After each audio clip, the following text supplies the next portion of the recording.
Hello friend, स्वागत है आपका हमारे चैनल किड्स कार्टून आईके में।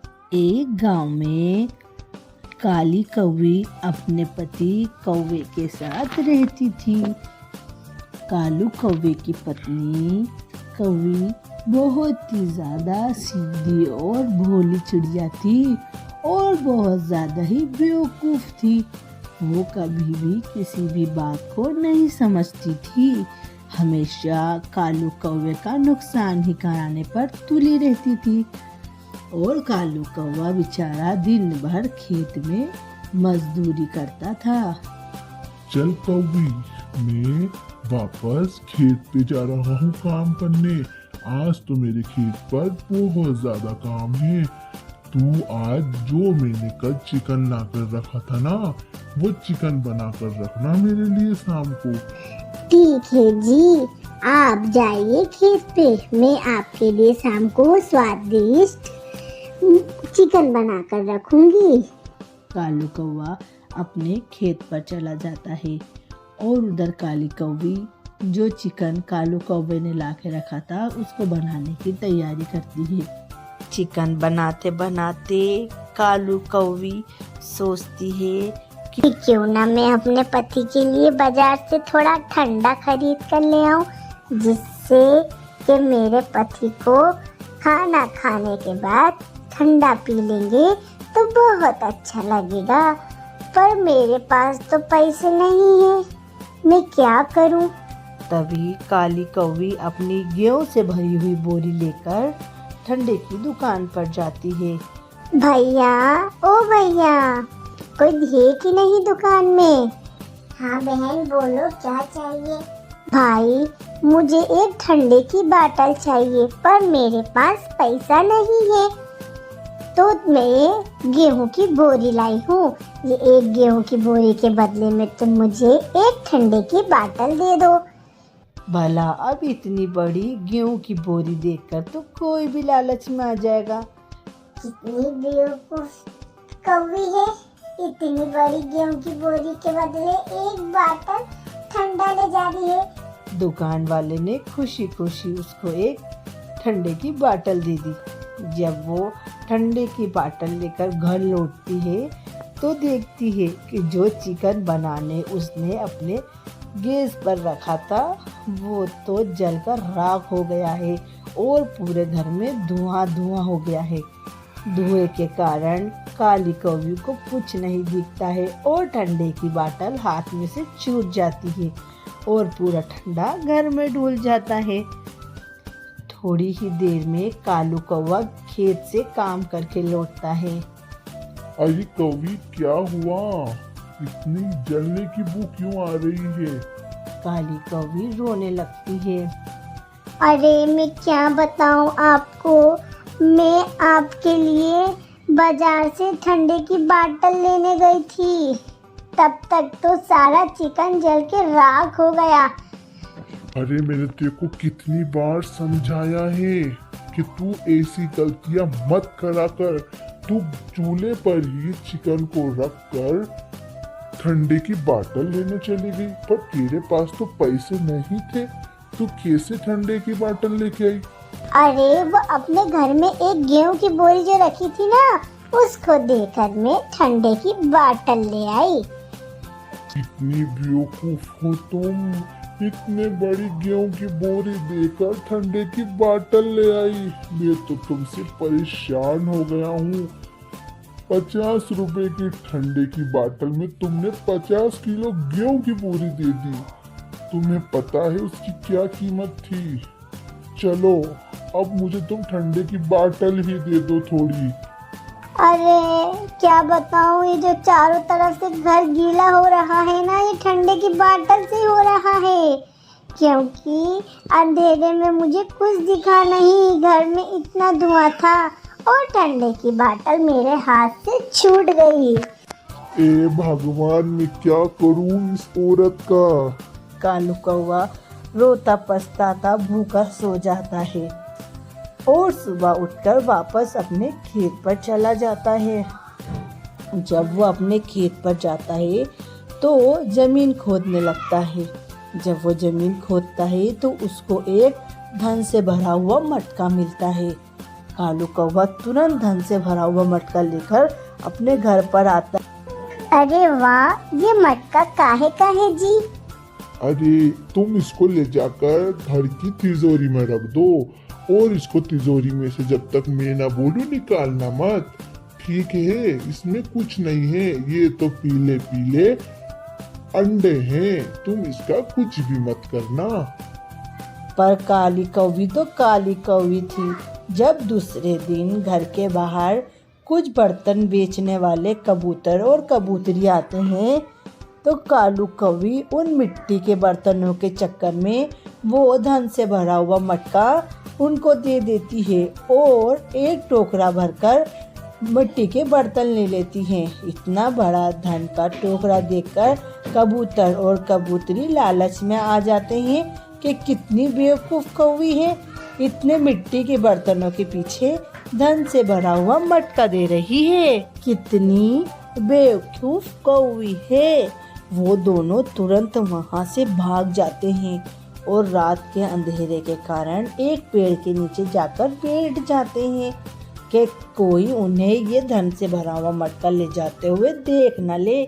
जैसे ही सवेरा होगा यहाँ से चले जाएंगे। पर जैसे ही कालू कौवा घर लौटता है वो धन से भरा हुआ मटका उसको घर में नहीं दिखता है। अरे कहाँ गया धन से भरा हुआ मटका, कहाँ गया? अरे ये देख रहे हो आप, टोकना भर के बर्तन, ये वो मटका देकर मैंने ये बर्तन ले लिए हैं।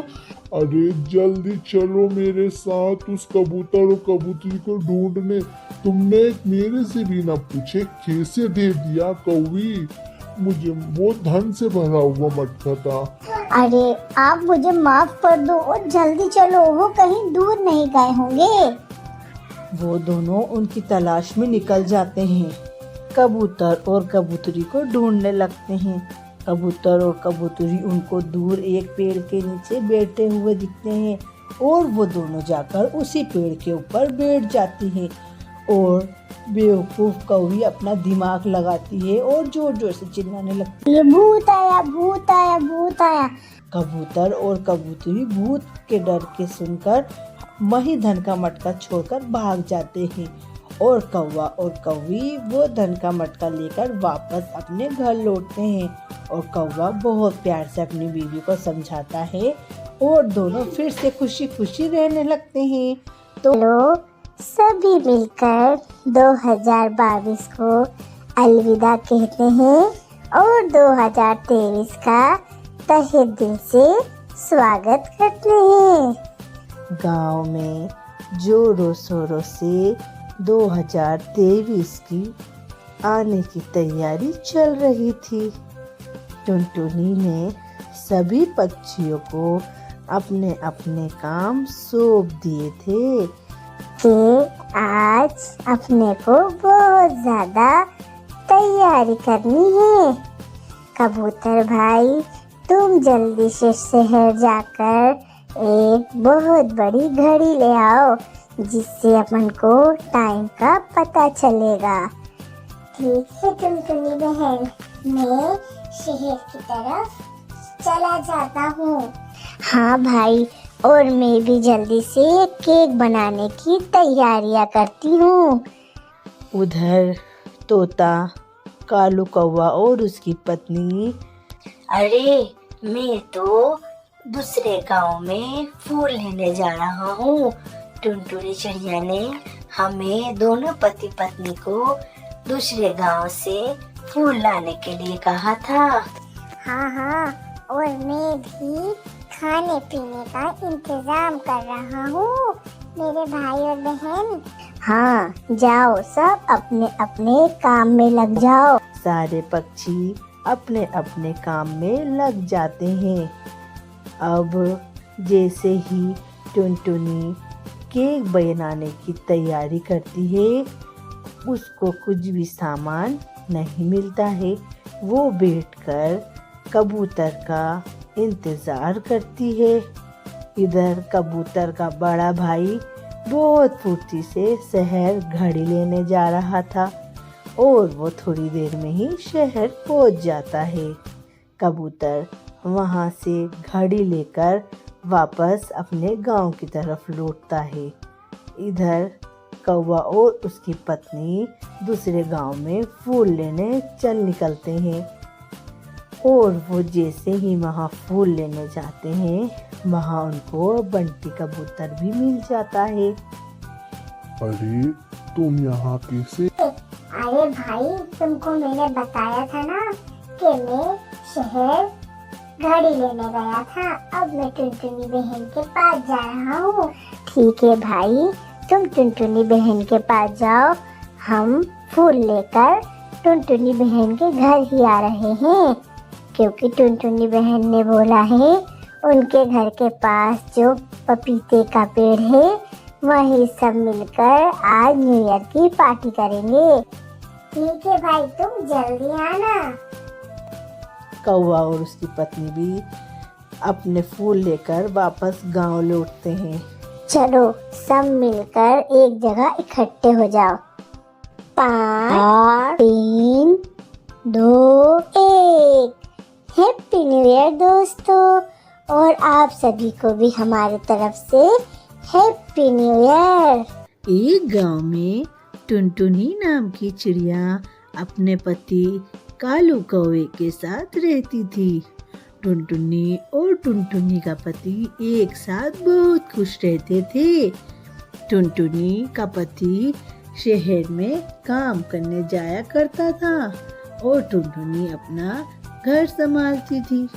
थोड़े ही दिन में टुनटुनी माँ बनने वाली थी। वो दोनों ये खुशी देखकर बहुत खुश होते थे कि अब थोड़े दिन में हम भी माता पिता बन जाएंगे। अरे टुनटुनी बहन, जरा अपना दरवाजा तो खोलो।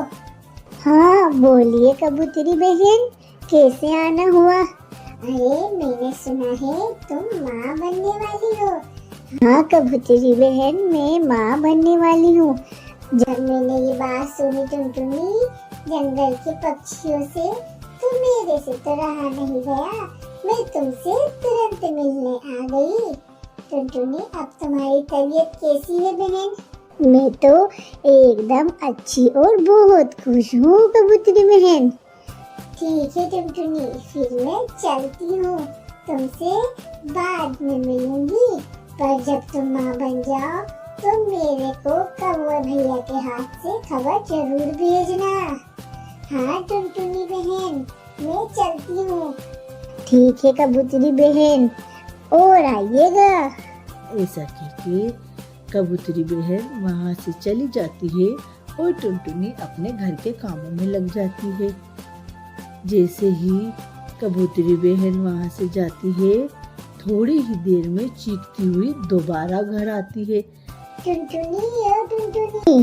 हाँ कबूतरी बहन बोलिए। अरे टुनटुनी, लगता है भगवान से तुम्हारी खुशी देख ही नहीं गई, बहुत बड़ा अनर्थ हो गया है, जल्दी चलो। कबूतरी बहन टुनटुनी को अपने साथ लेकर जाती है और देखती है कि कौवा रोड पर चित्ता पड़ा है और वो मर चुका है। ये देखकर तो टुनटुनी के पाँव के नीचे से जमीन ही खसक जाती है। ए भगवान, ये क्या हुआ मेरे साथ, इतना बड़ा अनर्थ। मैं तो माँ बनने वाली थी, तूने मुझे एक खुशी दी और इतना बड़ा गम दे दिया। अब मेरे होने वाले बच्चे को मैं क्या कहूँगी कि इसके पिताजी कौन थे? ए भगवान, ये तूने क्या किया? टुनटुनी बहन, दिलासा रखो दिलासा, तुम्हें अपना और अपने होने वाले बच्चे का भी बहुत अच्छे से ख्याल रखना है। तुम अगर इतनी परेशान होगी और इतना बिलबिलाकर रोगी तो तुम्हारे बच्चे को कुछ हो सकता है। टुनटुनी बहन, तुम दिलासा रखो। अरे कबूतरी बहन, मैं तुम्हें क्या बताऊं, मेरे को तो अब जीने की ख्वाहिश ही खत्म हो गई है, पर मुझे मेरे अपने होने वाले बच्चे के लिए जीना पड़ेगा। हाँ टुनटुनी बहन, तुम दिलासा रखो। कबूतरी बहन और टुनटुनी अपने घर लौटती हैं और कौवा अब इस दुनिया में नहीं रहता है, ये गम टुनटुनी भुला नहीं पाती है। पर कबूतरी बहन रोजाना टुनटुनी को बहुत दिलासा देती है और थोड़े दिन टुनटुनी के पास ही रुक जाती है। कबूतरी बहन, अब तो मेरे घर में रखा हुआ राशन भी खत्म हो गया है। अब तो 1-2 दिन में मेरा अंडा भी हो जाएगा। मैं बताओ भला क्या करूं? टुनटुनी बहन, तुम चिंता मत करो, मैं तुम्हारे खाने का इंतजाम करके लाती हूँ। तुरंत कबूतरी जाकर टुनटुनी के घर के लिए बहुत सारा राशन ले आती है। टुनटुनी 2 दिन में अंडा दे देती है और कबूतरी बहन टुनटुनी का बहुत अच्छे से ख्याल रखती है। ये और टुनटुनी का बच्चा भी थोड़े दिन में बड़ा हो जाता है। टुनटुनी बहन, अब मेरा यहाँ से जाने का वक्त आ गया है, क्योंकि मेरा भी परिवार है। मैं तुम्हारे साथ कब तक रहूँगी? हाँ कबूतरी बहन, मैं तुम्हारा शुक्रिया कैसे अदा करूँ? मैं तो तुम्हारे लिए कुछ कर भी नहीं सकती हूँ, क्योंकि मेरे पास तो कुछ भी नहीं है। जो तुमने राशन दिलाया था अब वो भी खत्म होने आया है। अब मैं कुछ ना कुछ काम करूँगी। इतने छोटे से बच्चे को लेकर टुनटुनी बहन तुम कहाँ जाओगी? कुछ ना कुछ तो मुझे अब करना ही पड़ेगा। टुनटुनी, एक बात बोलूं मैं तुमसे, तुम तो एक जलेबी की दुकान लगा लो, जो कि बहुत चलेगी, क्योंकि इस पूरे गांव में कहीं से कहीं तक जलेबी की दुकान नहीं है। और तुम्हें पता है, दूर जंगल में एक कौवा जलेबी की दुकान लगाता है, जहाँ सारे पक्षी ठंड में वहाँ जलेबी खाने जाते हैं। अगर तुम वही जलेबी की दुकान अपने गांव में लगा लोगी तो बहुत चलेगी। टुनटुनी जलेबी बनाकर उसका एक ठेला लगाती है। देखते ही देखते शाम होने से पहले टुनटुनी की पूरी जलेबियाँ बिक जाती है और टुनटुनी को बहुत अच्छा मुनाफा होता है। दूसरे दिन फिर टुनटुनी खूब सारी जलेबियाँ बनाकर अपने जंगल में एक और ठेला लगाती है। टुनटुनी ये ठेले से बहुत अच्छी आमदनी कमा रही थी। टुनटुनी एक दिन अपने जलेबी के ठेले से बहुत बड़ी दुकान खोल लेती है और बहुत अच्छी रेसिपी भी बनाने लगती है। टुनटुनी बहुत अच्छा अपना पक्का घोंसला बनाती है और अपने बच्चे को एक बहुत बड़ी स्कूल में पढ़ाकर अच्छी परवरिश देती है और वो दोनों खुशी खुशी रहने लगते हैं। तो फ्रेंड्स, कैसी लगी आपको हमारी कहानी?